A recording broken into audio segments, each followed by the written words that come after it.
The moment my father looked me in the eyes and told me I was no longer welcome in my own family, something inside me went strangely quiet. People always imagine heartbreak as loud. They imagine screaming, crying, doors slamming, someone collapsing onto the floor. Mine wasn't like that. Mine sounded like a clock ticking on the wall behind him, while everyone else waited for me to react. It was almost funny how ordinary the room looked. The same dining table we'd gathered around every Christmas. The same framed family photo where my brother was front and center while I stood slightly behind everyone else, smiling because that's what I had always done. Smiled. Helped. Fixed things. I had spent most of my life believing that if I worked hard enough, if I carried enough weight, eventually my parents would look at me the way they looked at my younger brother. That day I finally understood they never would. "Your brother will be taking over the company," my father said, folding his hands together like he was announcing the weather instead of rewriting my entire future. For a second, I honestly thought I had misunderstood him. Maybe he meant Ethan would help oversee one department. Maybe he meant we would share responsibilities. Maybe there was some succession plan I hadn't heard about yet. I waited for him to continue. He didn't. My mother simply nodded as if everything had already been decided weeks ago. Ethan leaned back in his chair with the kind of smile that tried to look humble but couldn't quite hide how pleased he was with himself. I looked from one face to another, searching for someone who seemed uncomfortable. No one did. "You're serious?" I asked. My voice sounded calmer than I felt. Dad nodded once. "We've thought about this for a long time." That sentence hit harder than anything else. They had thought about it for a long time, which meant there had been meetings, conversations, decisions, plans, every single one without me. After everything I had done. My name is Naomi Carter. I'm 35 years old, and for nearly a decade I believed I was helping build my family's legacy. Looking back now, I realize I wasn't building my future. I was protecting someone else's.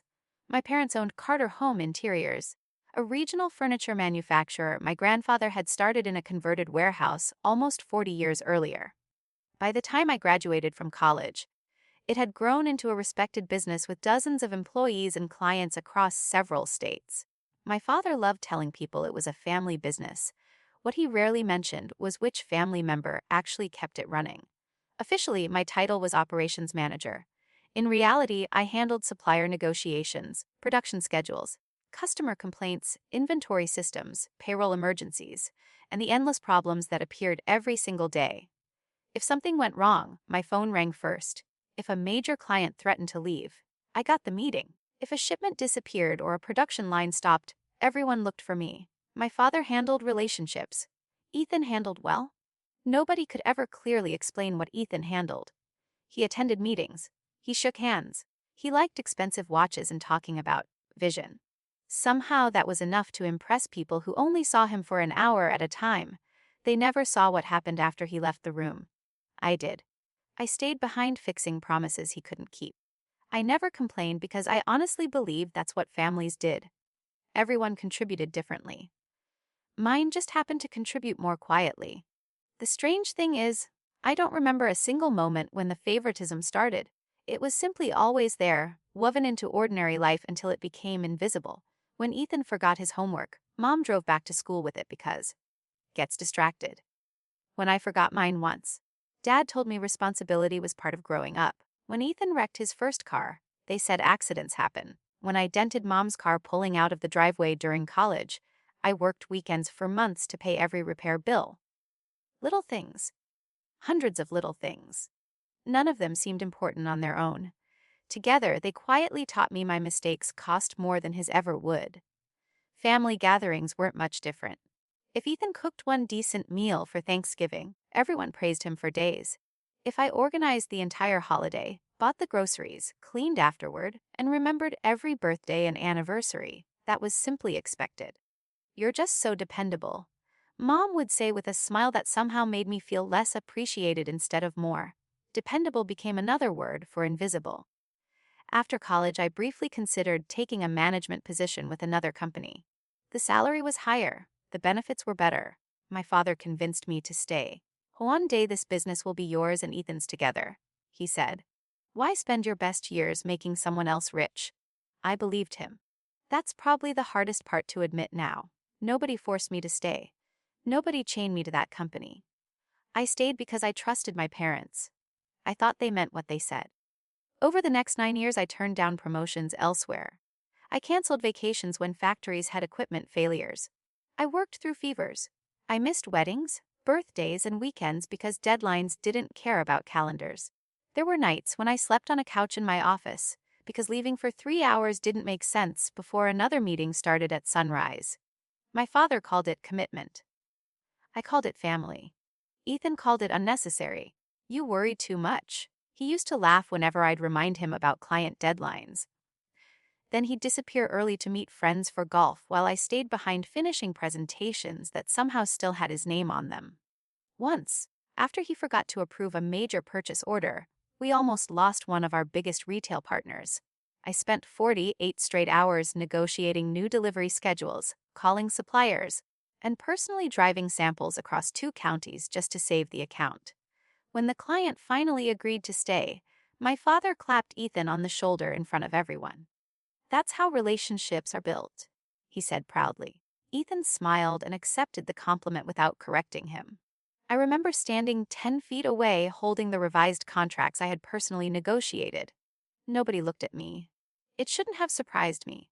It wasn't even the first time. Still, I told myself recognition wasn't the reason I worked so hard. Maybe I even believed it. Until the day my father announced Ethan would inherit everything. Back in the dining room, silence stretched longer than it should have. I looked directly at Ethan. "Did you know about this?" He hesitated for half a second. That was enough. "We've been discussing it," he admitted carefully. "Not today. Not yesterday. For months. Maybe longer. Every family dinner, every birthday, every holiday where they smiled across the table at me while quietly planning a future that didn't include me." Something cold settled in my chest. I turned back toward my father. "After everything I've done, you never thought I deserved to be part of this conversation." He leaned back in his chair, expression hardening. "This isn't about what you deserve, Naomi." The words landed heavier than he probably intended. Because I suddenly realized he believed them, and I had a feeling what came next was about to change my life forever. I wish I could tell you that my father's announcement was the first time I realized my brother had always come first. It wasn't. The truth is, when you've spent your entire life making excuses for the people you love, you become incredibly good at explaining away things that should never have happened. That afternoon around the dining table simply stripped away every excuse I had been holding on to. "This isn't about what you deserve, Naomi," my father repeated. "It's about what's best for the company." I looked at him for several long seconds before asking the only question that mattered.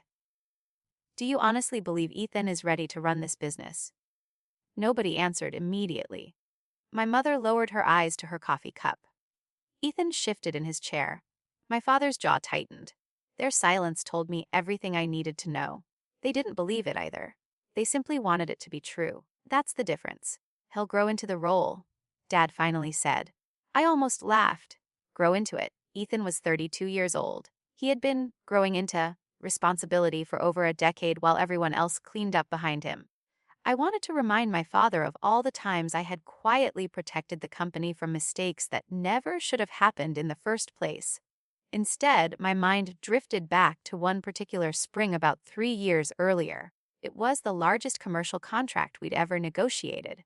A chain of boutique hotels wanted custom furniture for 8 new properties. Winning that contract would keep our production line busy for almost 18 months. Dad insisted Ethan lead the negotiations because, in his words, clients like seeing the next generation. I didn't argue. I prepared every proposal, every pricing sheet, every production schedule. Ethan only had to present them. The meeting went well. Too well. Ethan became overconfident. Without checking inventory or speaking to production managers, he promised delivery dates we had absolutely no chance of meeting. I found out 2 days later when suppliers started calling to ask how we planned to manufacture nearly double our normal monthly output. My stomach dropped. "Tell me this is a mistake," I said, placing the signed contract in front of Ethan. He glanced at it, shrugged, and smiled. "We'll figure it out." I stared at him. "Figure it out? You promised 6-month delivery on work that needs at least 9. Dad said we'd make it happen?" Dad wasn't in the meeting. "Well, you always fix this stuff." He actually said it with complete confidence. as if that solved everything. As if my entire purpose in life was quietly repairing damage before anyone else noticed. I spent the next 6 weeks negotiating with suppliers, reorganizing production schedules, convincing exhausted employees to work overtime, and personally visiting 3 different manufacturing partners to outsource portions of the order without sacrificing quality. There were nights I drove home after midnight only to return before sunrise. We barely met the revised deadlines. The client stayed. At the celebration lunch afterward, Dad raised his glass. "I'm proud of Ethan," he announced. "This contract proves he's ready for bigger responsibilities." Everyone applauded. Ethan smiled. I sat there chewing a piece of chicken that suddenly tasted like cardboard. Not one person mentioned the dozens of emergency meetings I'd led or the impossible logistics I'd somehow made possible. It wasn't even that they ignored my work. It was worse. They honestly didn't see it. That's what happens when someone quietly carries the weight for too long. People stop noticing the weight altogether. They only notice when it's gone. "You're thinking too much?" Mom told me later that evening after the celebration. Families don't keep score. I wanted to ask why that rule only seemed to apply to me. Instead, I nodded because arguing never changed anything. A few months after that contract, Ethan made another expensive mistake. This time he approved a shipment without confirming material specifications. Nearly an entire production batch had to be remade. The financial loss wasn't catastrophic, but it was significant enough that employees began whispering about it. Dad called a management meeting the following morning. I genuinely believed Ethan would finally be held accountable. Instead, Dad opened the meeting by saying, "Mistakes happen. What matters is how we move forward together." Then he turned toward me. "Naomi, I need you to coordinate the recovery plan." I blinked. "I didn't approve the order." "I know. But you're better at organizing these situations." Ethan didn't even apologize. After the meeting, he caught up with me in the hallway. "Don't be upset," he said casually. "Dad trusts you because you're competent." I stopped walking. "Do you hear yourself?" He frowned, honestly confused. "What? You make the mistake. I fix it. You get the praise. And somehow that's supposed to make me feel better." He laughed softly. "You're taking this way too personally." That sentence stayed with me for years. Not because it hurt, because it perfectly explained our entire family. Whenever I pointed out something unfair, I wasn't responding appropriately. I was overacting, too emotional, too serious. The problem was never the behavior. The problem was my reaction to it. Looking back, I can see how expertly my parents maintained that balance. Ethan was protected from consequences. I was expected to absorb them. Every family has roles. Mine had been assigned long before I was old enough to understand them. Ethan was the son who needed encouragement. I was the daughter who could handle anything. People think being called the strong one is a compliment. Sometimes it's simply permission for everyone else to stop showing up for you. The week after Dad's announcement, I tried convincing myself I could still accept his decision if there was some reasonable explanation. Maybe Ethan would handle ownership while I remained in charge of operations. Maybe there would be shared authority. Maybe all those years Dad had promised we would build the future together still meant something. I asked him if we could meet privately. He agreed. We sat in his office after everyone else had gone home.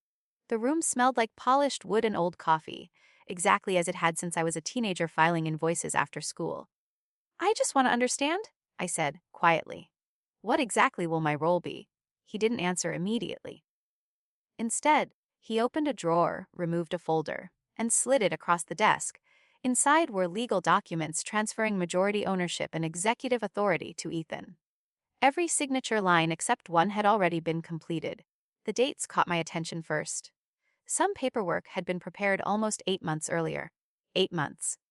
During those 8 months I had worked weekends, negotiated contracts, trained managers, and developed expansion plans, all while they already knew I would never lead the company. "When were you planning to tell me?" I asked.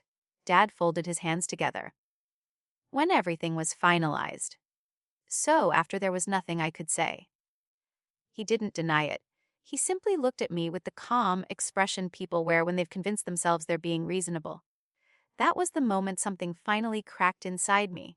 Not because I had lost the company, because I realized I had already lost my place in this family long before anyone bothered telling me. When people ask me what it feels like to be cut off by your own family, they usually imagine one dramatic moment, one explosive fight, one cruel sentence that changes everything. The truth is, being pushed out happens one decision at a time. By the day my father finally told me to leave, I had already been erased from their future. I just hadn't realized it yet. I closed the folder and placed it carefully back on his desk. My hands were steady, but only because I was concentrating on keeping them that way. "So that's it?" I asked. 9 years of building this company, and I find out through paperwork. Dad sighed as though I were making an already difficult situation harder. "You're looking at this emotionally." I couldn't help letting out a small laugh. "Emotionally? This is my life. It's business?" "No," I said quietly. "If it were business, you'd have judged us by performance. This is family." That word seemed to irritate him. Exactly, family. Which means sometimes people have to make sacrifices. I stared at him. Funny how those sacrifices always seem to have my name on them. Before he could answer, the office door opened. Ethan stepped inside without knocking, holding his phone in one hand. "Sorry," he said casually. "Mom wanted to know if you two were almost done." He stopped when he noticed the folder sitting between us. His eyes met mine for just a second before looking away. He knew exactly what we had been discussing. "Actually," Dad said, "you should stay." Ethan hesitated before sitting in the chair beside me. The three of us sat there in silence for several uncomfortable seconds. Finally, I turned toward my brother. "Did you ever tell Dad I deserved to know?" He rubbed the back of his neck. "It wasn't really my place." "Not your place?" My voice remained calm, but every word felt heavier. "You're accepting ownership of a company I helped build, and it wasn't your place to tell me?" "Naomi," Dad interrupted. I raised one hand no. I'd like him to answer. Ethan shifted uncomfortably. "Look, I didn't ask for things to happen this way. But you never objected either." He didn't respond. That silence hurt more than any argument could have.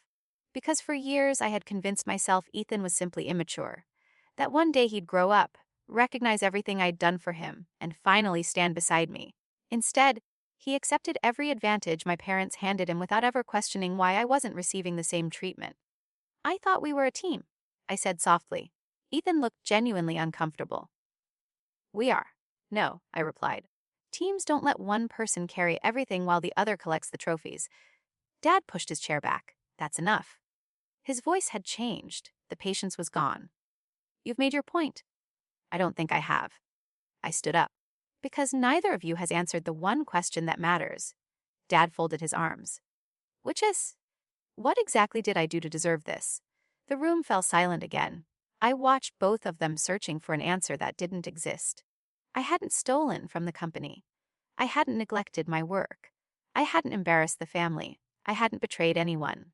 There was no mistake to point to because the decision had never been based on my actions. It had been based on who I was. The daughter, not the son. Finally, Dad spoke. "Sometimes leadership is about more than qualifications." I felt something inside me finally stop fighting. "Thank you," I said. He frowned. "For what?" "For finally being honest." He looked confused. "You just admitted this was never about ability?" "That's not what I said." "It's exactly what you said." I picked up my purse. "You just found a nicer way to say it." As I turned toward the door, Mom walked into the office carrying her coat. She looked from Dad to Ethan to me, instantly sensing the tension. "What's going on?" Dad answered before I could. "Naomi is having trouble accepting the succession plan." Mom looked at me with the same expression she'd used my entire life whenever I challenged something: patient, disappointed, slightly embarrassed on my behalf. She said gently, "This doesn't have to become a family conflict." I stared at her in disbelief. "It already is one." She sighed. "You're focusing on yourself instead of what's best for everyone."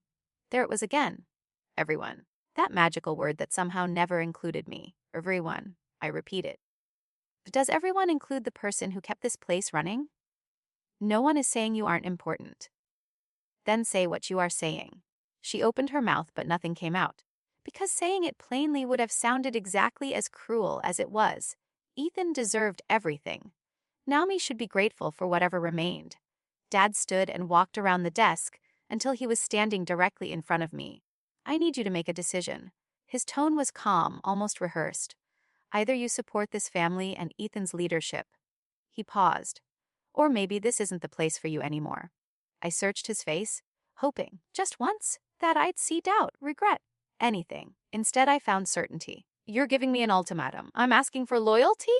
Oh, loyalty? I shook my head slowly. You asked for my loyalty for 9 years. I gave it to you. Every holiday I missed. Every weekend I worked. Every problem I solved. Every opportunity I turned down because you promised we'd build this together. I swallowed hard before continuing. The only person who hasn't been loyal here is you. Dad's expression hardened. If that's how you feel, he pointed toward the hallway outside his office. Then perhaps it's time you found somewhere else to build your future. The words landed with a finality that took my breath away. Mom didn't object. Ethan didn't object. Nobody said, Dad, that's enough. Nobody told him he was going too far. I realized I was completely alone in a room filled with my own family. I reached into my pocket and slowly removed my office keys, then my company access card, then the key to the warehouse. I placed them one by one on my father's desk. The sound each key made against the wood seemed impossibly loud. You know, I said quietly, I always thought one day I'd leave this company because I found something bigger. I looked around the office one last time. I never imagined I'd leave because my own family decided I was disposable. Without waiting for anyone to answer, I walked toward the door. Halfway down the hallway, I heard footsteps behind me. For one hopeful second, I thought maybe my mother had finally come after me. Maybe Ethan had changed his mind. Maybe Dad had realized what he'd just done. Instead, it was her manager. His face was pale with embarrassment. Naomi? He said quietly. Richard asked me to deactivate your system access before the end of the day. I closed my eyes for a moment. Of course he had. He hadn't just wanted me gone. He wanted to make sure I couldn't come back. As I handed over my employee badge, my phone vibrated. An unfamiliar number appeared on the screen. I almost ignored it. Instead, I answered. Hello. A calm woman's voice came through the speaker. Naomi, this is Grace Miller. I heard you might be available. I think we should meet.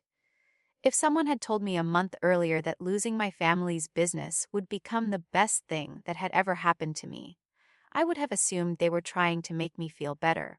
People love saying everything happens for a reason when they're standing safely outside your pain. At the time, it felt like I'd spent almost 10 years climbing a mountain only to be pushed off the edge by the people waiting for me at the top. Grace Miller changed that without even realizing it. We met the next morning at a small coffee shop downtown. I arrived 15 minutes early because old habits die hard. I still carried a leather notebook full of production schedules and unfinished ideas, even though none of them belonged to me anymore. When Grace walked in, she spotted me immediately and smiled like we were already colleagues instead of strangers. She was in her early 50s, dressed simply, with the calm confidence of someone who never needed to remind people she was in charge. Naomi, she asked. I stood to shake her hand. Thank you for meeting me. I should be thanking you, she replied. I've wanted to meet the woman everyone keeps talking about. That caught me off guard. Everyone? She laughed softly. You'd be surprised how often your name comes up when people discuss operational excellence. I stared at her. For years I'd lived in a world where my work disappeared behind someone else's title. Hearing that people outside my family's company actually knew what I had accomplished felt almost unreal. We ordered coffee, and Grace didn't waste time with small talk. I've spoken with 3 suppliers, 2 former clients, and 1 logistics consultant over the past 6 months, she said. Every single one described the same person whenever I asked why Carter Home Interiors had become so reliable. She looked directly at me. They weren't talking about your father. I didn't know what to say. They weren't talking about your brother either. For the first time in weeks, I felt something other than anger. It wasn't happiness exactly. It was relief. The quiet relief that comes from realizing you weren't imagining your own value after all. Grace owned a growing medical equipment manufacturing company about 40 minutes outside the city. Unlike my family's business, it wasn't built around tradition. It was built around systems, efficiency, and constant improvement. We're expanding faster than expected, she explained.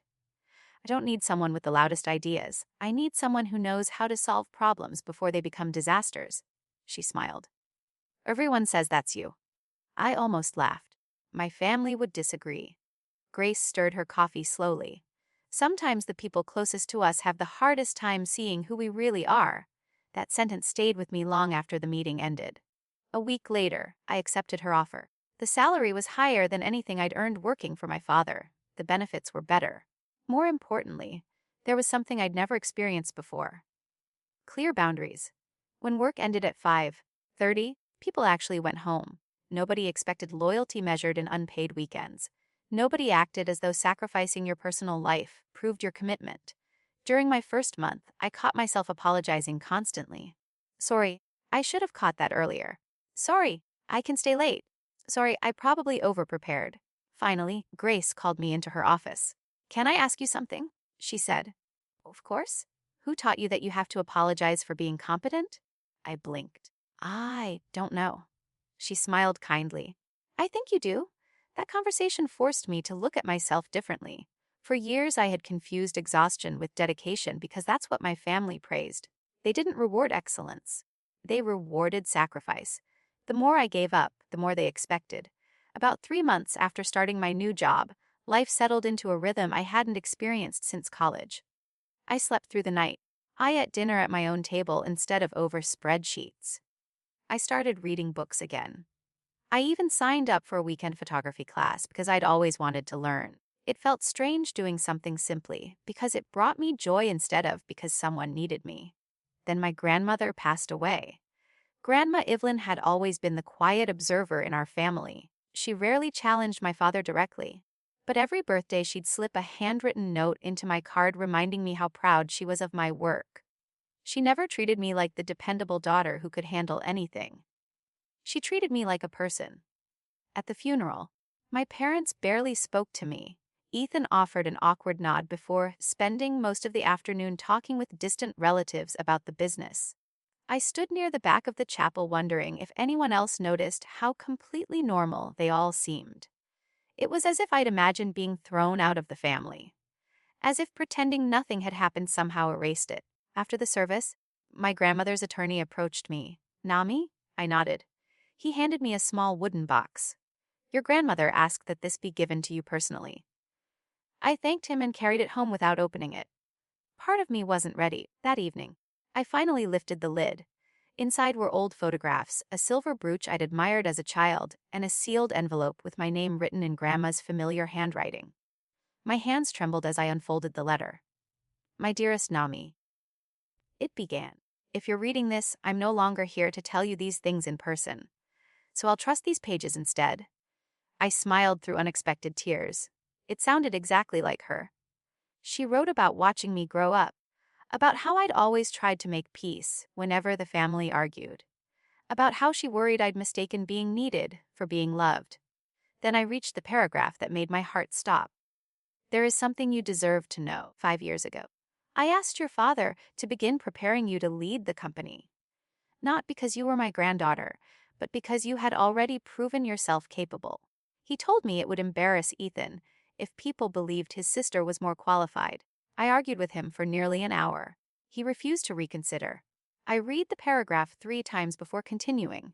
Your father knows exactly how talented you are. Never believe otherwise. His decision was never about your ability. It was about protecting the version of the family he wanted the world to see. The room became painfully quiet. For years I'd wondered whether I simply wasn't good enough. Whether there had been something I couldn't see about myself. Grandma had erased that doubt with a few handwritten sentences. My father had always known. He hadn't underestimated me. He had chosen to overlook me. Those two things are very different. I folded the letter carefully and looked out the window into the dark. For the first time since leaving my family's company, I stopped asking myself how to prove they were wrong, because Grandma had already answered the question I couldn't stop carrying. I didn't need to prove anything. They had known the truth all along. My phone buzzed on the kitchen counter. A message from an old supplier flashed across the screen.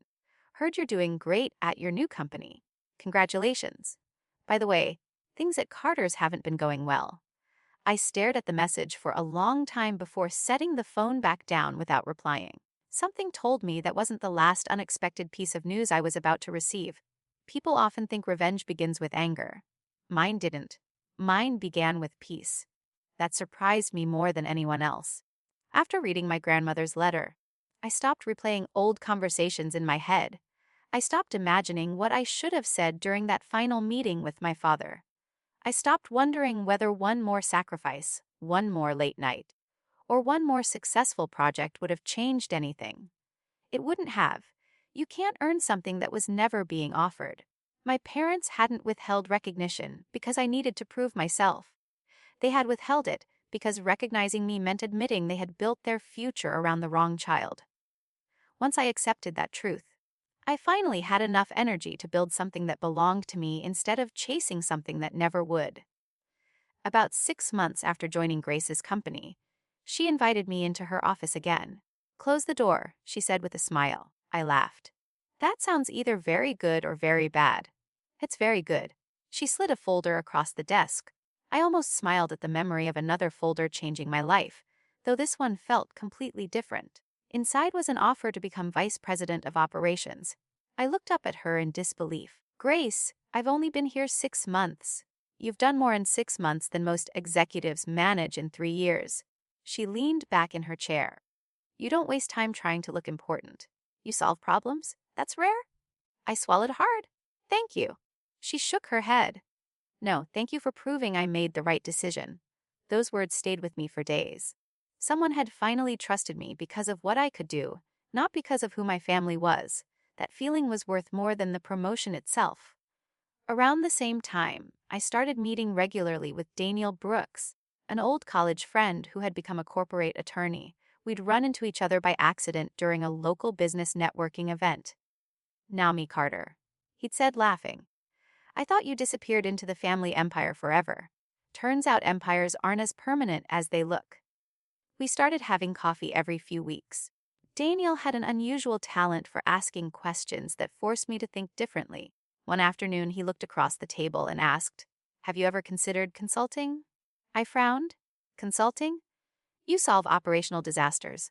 Companies pay ridiculous amounts of money for people who can do that." I laughed. "I've never owned a business. Neither had anyone before they owned their first one." The idea stayed with me. At first it felt impossible. Then it started feeling exciting. Grace surprised me again when I brought it up. I expected her to discourage the idea. Instead, she smiled.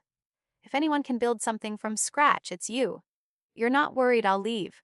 She shrugged. "Good leaders don't keep talented people by limiting them. They help them grow." I had spent almost 10 years working for someone who viewed every capable person as a threat. Grace viewed capable people as investments. The difference changed my understanding of leadership forever. Over the following year, I slowly built my consulting business on evenings and weekends. I wasn't trying to compete with anyone. I wasn't chasing my family's customers. In fact, I made a personal rule that I would never contact a single client who had worked with Carter Home Interiors. If my business succeeded, I wanted it to happen because people believed in me, not because I had taken shortcuts. My first client came through a recommendation from someone I'd worked with years earlier. A manufacturing company was struggling with inventory delays and missed production deadlines. I spent 2 weeks studying their systems before presenting a detailed improvement plan. 3 months later, their delivery times had improved by almost 40%. The owner called me personally. "Where did you learn to untangle messes like this?" I smiled to myself before answering. Years of practice. More referrals followed than more. Each success led quietly to another opportunity. Nobody handed me anything. Nobody opened doors because of my last name. People simply recommended me because my work solved their problems. It was the most satisfying feeling I'd ever experienced. Meanwhile, I heard occasional updates about my family's company through industry contacts. At first they seemed minor. A longtime production manager retired unexpectedly. Then another supervisor resigned. A purchasing coordinator I'd worked with for nearly 7 years accepted a position elsewhere. People leave companies all the time, Daniel said one afternoon after I mentioned it. I nodded. I know, but something about the timing bothered me. Experienced employees usually don't leave all at once unless something deeper is happening. A few weeks later, one of my former suppliers called. We hadn't spoken in almost a year. "Nami," he said, "I hope you don't mind me asking something." "Go ahead. Are you available for consulting work?" I hesitated. "Possibly. Why?" He lowered his voice. "One of our biggest manufacturing clients is looking for help after a major restructuring." Oh, there was a brief pause. Your family's company. My heart skipped. I don't think that would be appropriate. That's what I thought you'd say. He sighed. They're having more problems than anyone realizes. After we hung up, I sat quietly in my office for several minutes. A year earlier, that conversation would have filled me with satisfaction. Instead, I mostly felt sad. Dozens of employees still worked there. Families depended on those jobs. Whatever happened to the business would affect far more people than just my parents and Ethan. That evening, I went for a long walk before calling Daniel. Do you think karma is real? I asked without any introduction. He laughed. That's a surprisingly philosophical question coming from you. I'm serious. He became quiet. I don't know if karma exists the way people describe it. What do you mean? I think choices have consequences.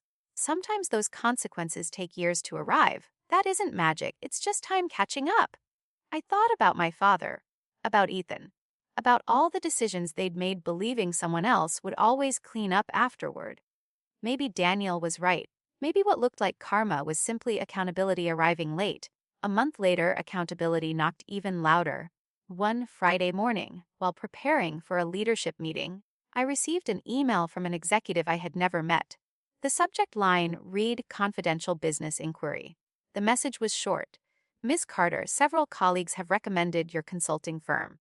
Our company recently ended a long-term supplier relationship with Carter Home Interiors after repeated operational failures.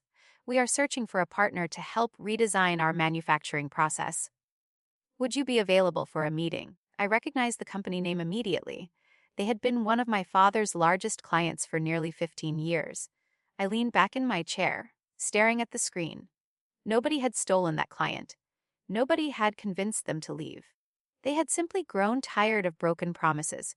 For the first time since leaving my family's business, I understood something important. I wasn't building success because they had failed. They were failing because they had mistaken loyalty for competence. And somewhere across town, whether my father admitted it or not, the cracks were beginning to spread faster than anyone could repair them. By the second year after I left my family's company, I had stopped checking for updates. That wasn't because I no longer cared. It was because I finally understood the difference between moving on and pretending not to hurt. Moving on meant accepting that whatever happened to Carter Home Interiors was no longer my responsibility. Pretending not to hurt would have meant convincing myself my family didn't matter. They still did. I just wasn't willing to let their choices define my future anymore. My consulting business had grown faster than I ever expected. What began as weekend projects had become a full-time company with 8 employees, clients across 3 states, and more requests than I could personally handle. Sometimes I'd walk through our office early in the morning before everyone arrived and smile at something as simple as hearing the coffee machine start brewing. It wasn't a large office. The furniture didn't match. Half the conference room chairs had come from estate sales or online auctions. But every desk, every computer, every client on our calendar had been earned honestly. Nobody could tell me I was there because of my last name. One Monday morning, my operations director, Melissa, knocked lightly on my office door. You have a visitor. I looked up from my laptop. Did they have an appointment? No, she hesitated. He said his name is Richard Carter. My stomach tightened instantly. For a moment, I honestly wondered if I had misheard her. My father had not called again after the brief voicemail he left months earlier asking if we could meet. I never returned it, and he never tried a second time. Until now. Is he waiting outside? Melissa nodded. I told him you'd need a few minutes. I looked through the glass wall of my office toward the reception area. There he was, sitting quietly with his hands folded together, looking noticeably older than the last time I'd seen him. His shoulders seemed smaller somehow. His hair had turned almost completely gray. For just a second I saw not the man who had thrown me out of the company, but the father who used to teach me how to ride a bicycle. Memory can be cruel that way. It reminds you of who someone once was exactly when you're trying to remember who they became. I took a slow breath. Please show him into the conference room. Melissa studied my face carefully. Are you okay? I smiled. I honestly don't know yet. When I walked into the conference room, Dad stood immediately. Neither of us moved to hug the other. We simply looked at each other across the table. Thank you for seeing me, he said. His voice sounded different, softer, less certain. I almost didn't He nodded once. I know. An awkward silence settled between us. Finally, I gestured toward a chair. You came all this way. You might as well sit down. He lowered himself slowly into the seat. For a few moments, he looked around the room instead of at me.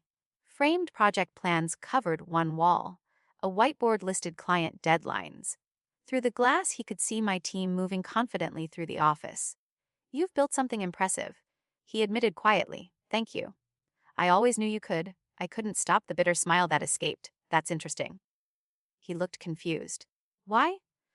Because the last time we spoke, you told me I didn't belong. He lowered his eyes. I deserve that. Those 4 words caught me off guard.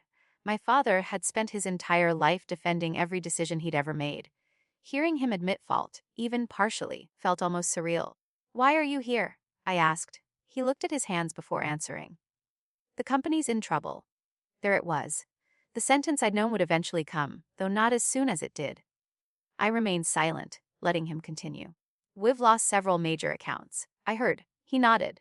Production delays, inventory problems, employee turnover. He paused again. Things started happening so gradually that I kept believing we'd fix them next quarter. His eyes finally met mine. Then another quarter passed. I listened without interrupting.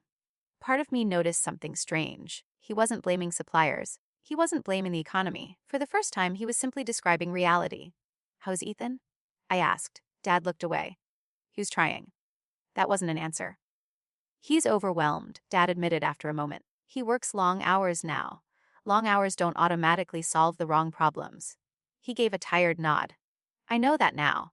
We sat quietly for several seconds before he reached into his briefcase and removed a thick folder. This time it wasn't legal paperwork. It was financial reports, customer retention charts, production statistics. I didn't touch them. I didn't come here to ask you to analyze those, he said quickly. Then why bring them? Because I wanted you to understand how serious things have become. I looked at the unopened folder but left it where it was. Dad, I don't work there anymore. I know. I haven't worked there in over 2 years. I know.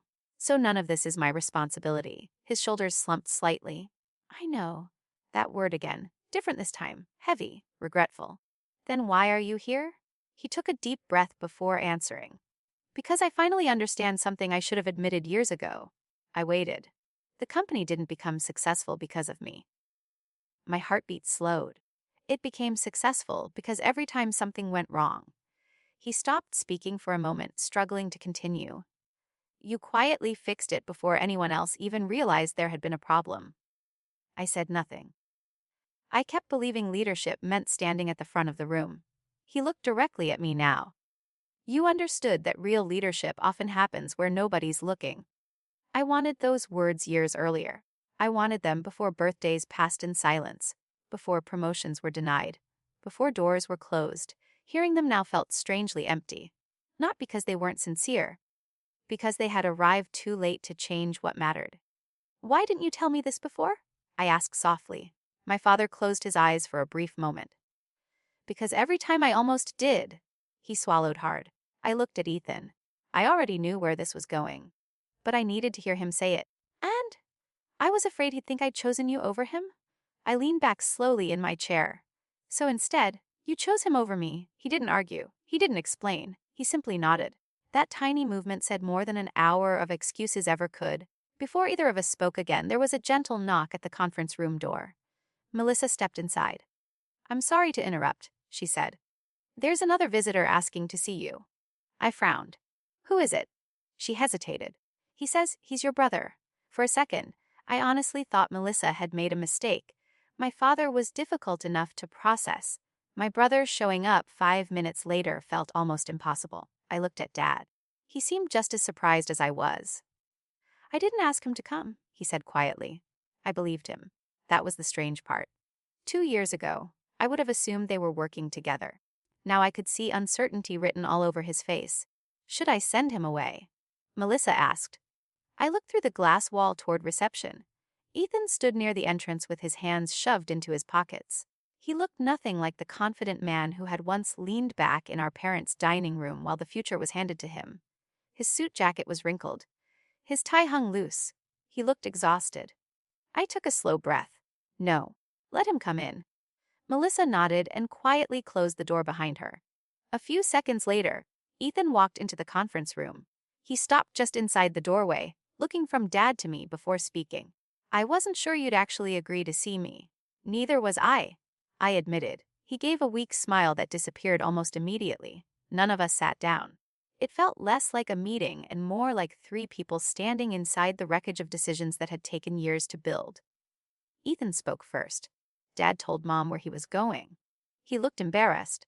She told me. I nodded but said nothing. He paused, searching for the right words.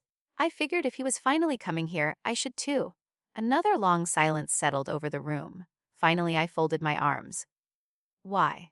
Ethan laughed quietly, though there wasn't any humor in it. "Because I've spent 2 years pretending everything was under control." He looked directly at me. And it isn't.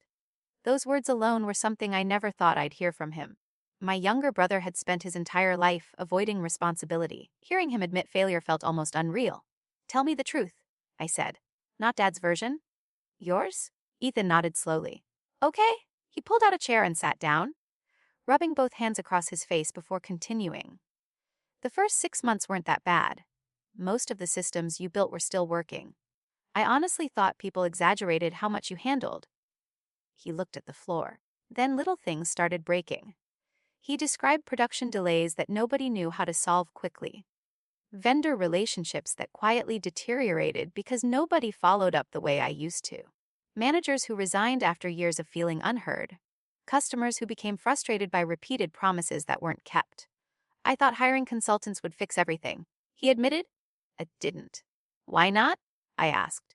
"Because they only saw pieces of the business." He smiled bitterly.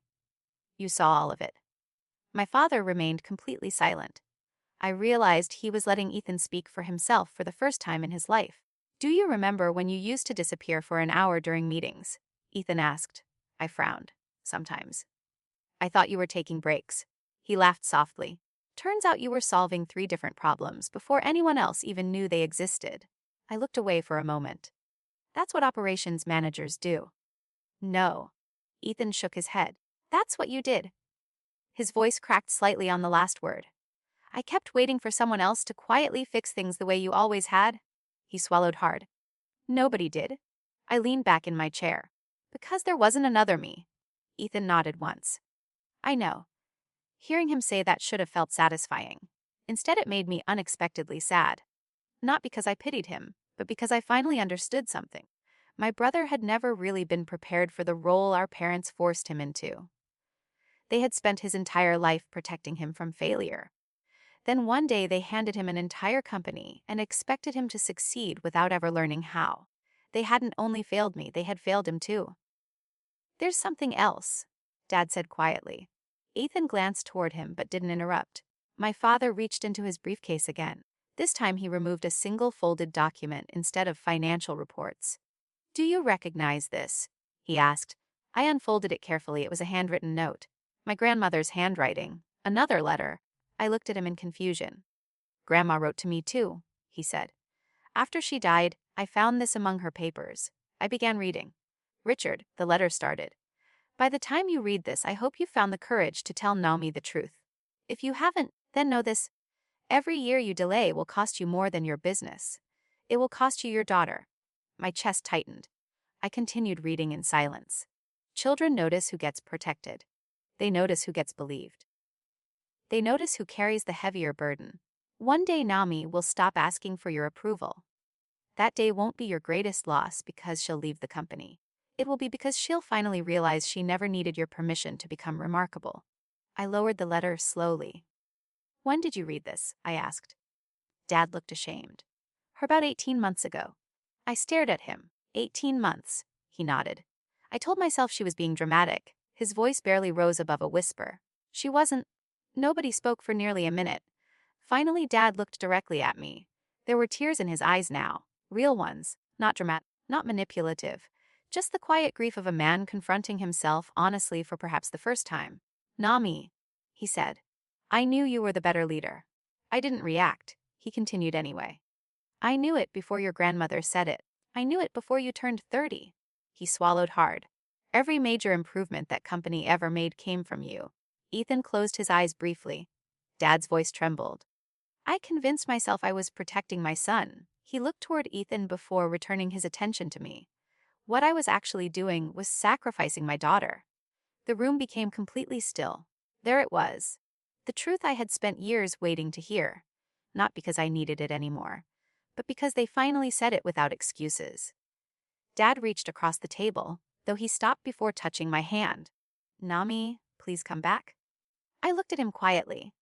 We can't fix this without you. Ethan nodded slowly. Neither can I. I took a deep breath and looked at the two people who had once held every piece of my future in their hands. They weren't powerful anymore.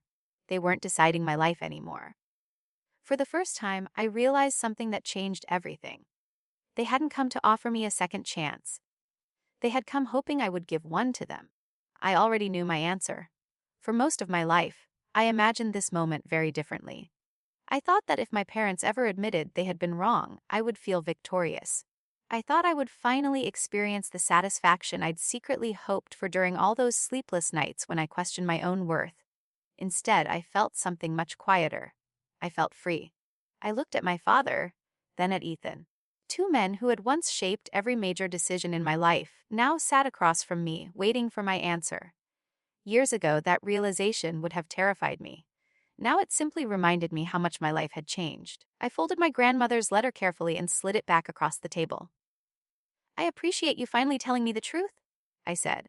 Dad nodded quickly. Then will you help us? I smiled sadly. Those are two different conversations. He frowned. Naomi. I raised my hand gently. Please let me finish. He leaned back without another word. I took a slow breath before speaking again. For years, I believed if I worked hard enough, you'd eventually see me. I looked at both of them. Then I believed if I explained myself clearly enough, you'd understand me. My eyes settled on my father. Then I thought maybe I just needed to be more patient. I smiled, though there wasn't much happiness behind it. The hardest lesson of my life was realizing none of those things were ever going to change your decision. Dad lowered his head. You're right. No, I replied gently. I'm finally at peace with being right. The room fell silent again. I wasn't trying to punish them. I wasn't trying to make them feel guilty. That surprised me almost as much as it seemed to surprise them. Anger had carried me through the first few months after leaving. Determination carried me through the years that followed. But peace? Peace was something entirely different. Peace doesn't need an audience. When you told me I didn't belong in the family anymore, I continued, I thought you had taken everything from me. My father closed his eyes. Instead, I smiled softly. You accidentally gave me something I never would have found otherwise. Ethan looked up. What? Permission. He frowned. Permission? Permission to stop spending my life trying to earn love that should have been given freely. Nobody spoke. I could see my father struggling to hold back tears. I built a company where people are promoted because they solve problems, not because they're someone's favorite. I thought about Melissa, Daniel, Grace, and every member of my team. I built relationships based on respect instead of obligation. I laughed quietly. For the first time in my life, I know exactly who I am when nobody expects me to carry their weight. Dad finally spoke. His voice was barely above a whisper. I wish I had understood that sooner. I know. Can you forgive me? I thought carefully before answering. It deserved honesty. Already have. His head lifted suddenly. Hope flickered across his face for the first time since he'd arrived. Then you'll come back. I shook my head gently. Forgiveness and returning are not the same thing. His expression fell, but he didn't interrupt. I forgive you because I don't want to carry this anymore. I looked at my brother. I forgive you too. Ethan wiped at his eyes quickly. I'm sorry, he whispered. I know, I said. But I believe you mean it. That didn't change what came next, but I'm not coming back. Dad inhaled sharply. Naomi, without you, without me? I interrupted gently. You'll have to make different choices than the ones you made before. He stared at me. That's how consequences work. There wasn't any cruelty in my voice, just truth. You spent years teaching me that every decision has a cost. I smiled sadly. I finally learned the lesson. Ethan leaned forward. Is there anything we can do? I thought about that question longer than they probably expected. Yes. They both looked at me hopefully. Stop pretending this happened because of business. Dad frowned. I continued. Tell the truth. I looked directly at him. Tell your employees why the company struggled. Tell them you ignored the people doing the work. Tell them you confused loyalty with silence. Tell them you rewarded comfort instead of competence. I paused. If you ever rebuild that company, rebuild it honestly. Nobody answered immediately. Finally, Dad nodded once. I will. Whether he actually would, I couldn't know. But for the first time, that wasn't my responsibility either. We stood together near the conference room door. It felt strangely ordinary. No dramatic music. No shouting. No perfect cinematic ending. Just three people whose lives had permanently changed because of years of choices. Dad hesitated before speaking one last time. I'm proud of you. I smiled politely. Thank you.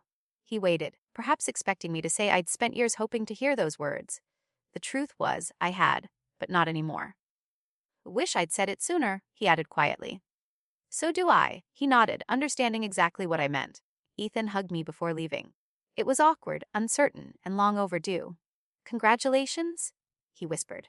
For everything? Take care of yourself, I replied. Then they walked out together. I stood by the window and watched them cross the parking lot.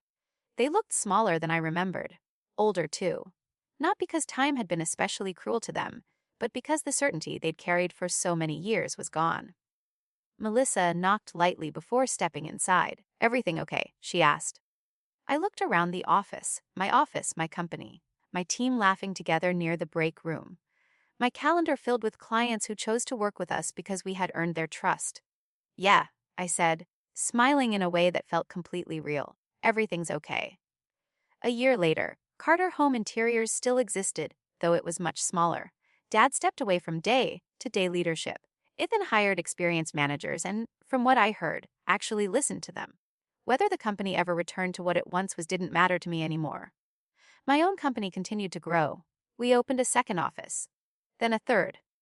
Grace eventually retired and joined our advisory board, joking that she wanted to watch me build the kind of organization she'd always hoped existed. Sometimes I still think about the girl who spent years believing love had to be earned through sacrifice. I wish I could sit beside her and tell her something she wouldn't believe yet. The people who truly value you don't ask you to become smaller so someone else can feel bigger. They don't confuse your kindness with your obligation, and they certainly don't make you compete for a place in your own family. My parents asked for a second chance. In some ways, I gave them one. Not by returning to the life they had taken from me, but by refusing to let bitterness become the rest of my story. Because the greatest revenge wasn't watching them regret their choices.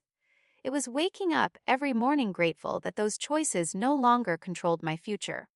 And if someone who once pushed you out suddenly knocked on your door asking to come back into your life, would you open it, or would you keep walking toward the future you built without them? It's been almost 3 years since my father walked into my office asking for help, and people still assume the most important part of my story was the moment he admitted he had been wrong. It wasn't. The most important moment happened months later, on an ordinary Tuesday morning. I was standing in our break room pouring a cup of coffee when one of our newest employees stopped beside me. She looked nervous. "Can I ask you something?" she said. "Of course. Why does everyone here seem happy?" I laughed because it was such an unexpected question. She shrugged. "I've worked at places where people were afraid to make mistakes. Here, they actually help each other fix them." I looked around the office for a moment. Someone was explaining a project to a new hire.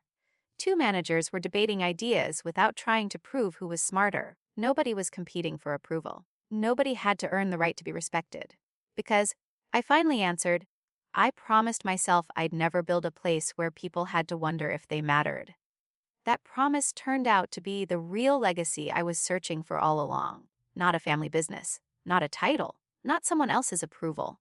Just the chance to create something healthier than what I came from. My parents and I speak occasionally now. Birthdays, holidays, short phone calls. The relationship will never be what it could have been, and I've made peace with that. Some things heal, others simply become part of your history. Both are okay. If my story has taught me anything, it's this. Being rejected by the people you expected to love you most can feel like the end of your world. Sometimes, it's actually the beginning of the life you were always meant to build. And I'd love to know, if your own family underestimated you, what would success look like on your terms?